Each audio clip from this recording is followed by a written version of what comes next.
Tu as demandé le divorce, tu as fini par dire stop. Tu en avais marre d'être humilié, contrôlé, infantilisé, culpabilisé. Tu suffoquais dans une ambiance toxique et tu as fini par prendre une décision. Et tu as sûrement eu raison. Tu as utilisé un droit qu'Allah t'a donné. Le divorce, ce n'est pas un échec. C'est parfois une porte de secours quand il n'y a plus de solution, voire même une protection. Mais ce que tu n'avais pas prévu, c'est ce qui allait venir après. Quelques semaines plus tard, tu sens que tu as une pratique plus légère. Tu dis que tu veux te reconnecter à toi-même, que tu veux te reconstruire, te retrouver. Et sans t'en rendre compte, tu ne veux plus du même islam. Tu ne supportes plus certains discours que tu vas considérer trop durs. Tu veux une foi plus douce, plus bienveillante, moins culpabilisante et petit à petit, tu te mets à réécrire la religion. Pas dans les mots, mais dans tes actes. Et tu dis, ça c'est un islam éclairé. Mais au fond, ce n'est plus Allah que tu suis, c'est ton besoin d'apaisement, ton besoin de fuir ce que tu as vécu. Et aujourd'hui, moi je ne suis pas là pour te juger, je ne connais ni ton histoire, ni ta douleur, ni tes efforts, mais j'aimerais te proposer une contre-nuance, parce que parfois, on pense se libérer, alors qu'en réalité, on s'éloigne. Le divorce, on le sait, peut être tout à fait légitime. Il peut même devenir une nécessité. Mais ce qui suit est souvent plus flou, plus glissant que prévu. Certaines personnes, après une séparation douloureuse, ne quittent pas seulement une personne, elles quittent aussi une manière de croire, une manière de pratiquer. Pas par rejet d'Allah, mais comme un réflexe de survie. Je veux me reconstruire, disent-elles. Et c'est vrai, mais dans cette reconstruction, la religion devient gênante. Tu ne rejettes pas Allah, bien sûr. Tu ne cries pas « je ne crois plus ». Tu dis juste « je vois les choses autrement maintenant ». Et sans t'en rendre compte, tu bascules vers une foi édulcorée. Plus douce à tes yeux, oui, mais aussi plus floue. Un islam qui ne dérange plus et qui ne transforme plus non plus. Et c'est là que le danger commence à se glisser.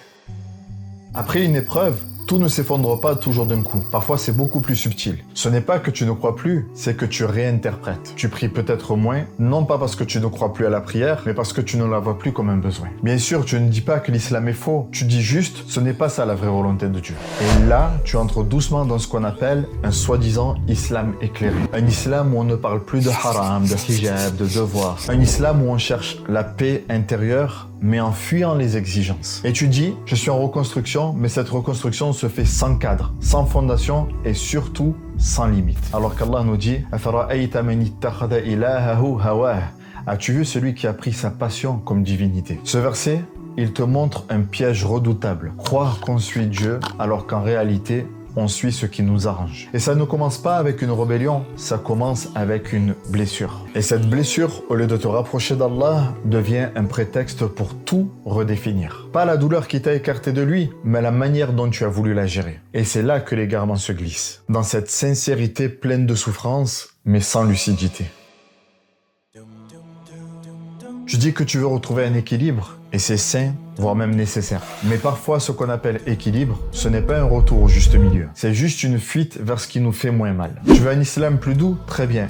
Mais sincèrement, y a-t-il plus doux qu'Allah? Pose-toi une vraie question. Est-ce encore la douceur de la révélation ou juste la douceur de l'oubli? Tu rejettes tout ce qui te rappelle l'effort, la rigueur, les exigences. Tu dis « c'est trop lourd pour moi » et tu cherches un islam soi-disant plus léger. Alors tu trouves des discours mielleux, des mots qui valident tout, qui ne corrigent rien, tu sélectionnes les versets, tu relativises les normes et doucement tu redessines l'islam autour de ta douleur, pas autour de la vérité. Mais est-ce encore l'islam ou juste un miroir poli de tes blessures? Allah nous dit dans le Coran « وَمِنَ النَّاسِ مَنْ يَعْبُدُ اللَّهَ عَلَى حَرْفٍ فَإِنَّ أَصَابَهُ خَيْرٌ اطْمَأَنَّ بِهِ وَإِنْ أَصَابَتْهُ مُصِيبَةٌ انقلب على وجهه خسر الدنيا والآخرة. Parmi les gens, il y a celui qui adore Allah sur un bord. S'il lui arrive un bien, il s'en rassure. Mais s'il est éprouvé, il fait volte-face. Ce verset est limpide. Il parle de ceux dont la foi dépend du confort, la foi qui est conditionnée. Mais Allah n'a jamais promis que ce serait facile. Il a promis une issue pour qui? Pour ceux qui persévèrent. Allah nous dit d'ailleurs dans la sourate le divorce وَمَنْ يَتَّقِ اللَّهَ يَجْعَلْ لَهُ مَخْرَجًا وَيَرْزُقْهُ مِنْ حَيْثُ لَا يَحْتَسِبُ. Et quiconque craint Allah, Allah lui accordera une issue favorable et lui accordera sa subsistance de par là où il ne s'y attend pas. Voilà où se trouve la vraie paix. Pas dans un islam sur mesure, pas dans un islam fast-food, mais dans la taqwa, dans la crainte d'Allah, dans la piété. Pas quand tu allèges la religion, mais quand tu choisis Allah et son prophète, même quand c'est dur, même quand ça pique, même quand ça te demande de tout recommencer.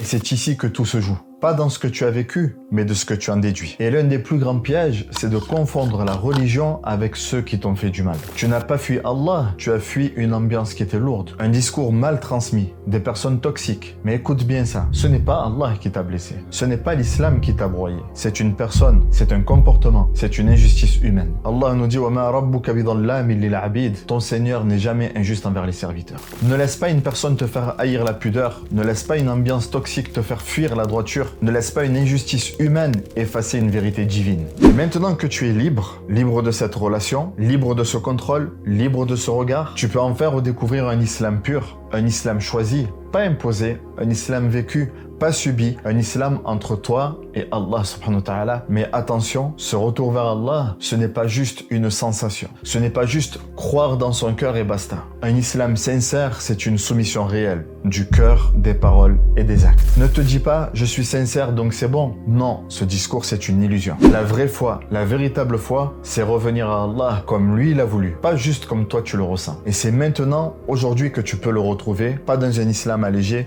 mais dans un islam authentique, profond et vivant. Le divorce, ce n'est pas la fin, mais ça peut être une fracture. Et dans cette fracture, peuvent s'infiltrer des idées douces, mais trompeuses. Tu ne t'es pas éloigné par rébellion, tu t'es adapté pour survivre. Mais attention à ce que tu appelles islam éclairé et peut-être un islam éteint. Un islam sans effort, sans exigence. Un islam qui apaise, mais qui ne guide plus. Mais Allah ne t'a jamais promis que ce serait facile. Il t'a promis que ce serait vrai. Et il a promis à celui qui le craint une issue. Alors ne cherche pas une paix sans vérité, cherche la paix par la vérité. Et même blessé, même ébranlé, tu verras que tu peux encore marcher droit. Walhamdulillah. Est-ce que toi aussi tu as déjà traversé une phase où tu voulais adapter ta foi à ta douleur? Et qu'est-ce qui t'a permis de revenir vers Allah sans t'inventer un autre islam? Dis-le nous en commentaire. Wassalamu alaikum wa rahmatullah wa barakatuh.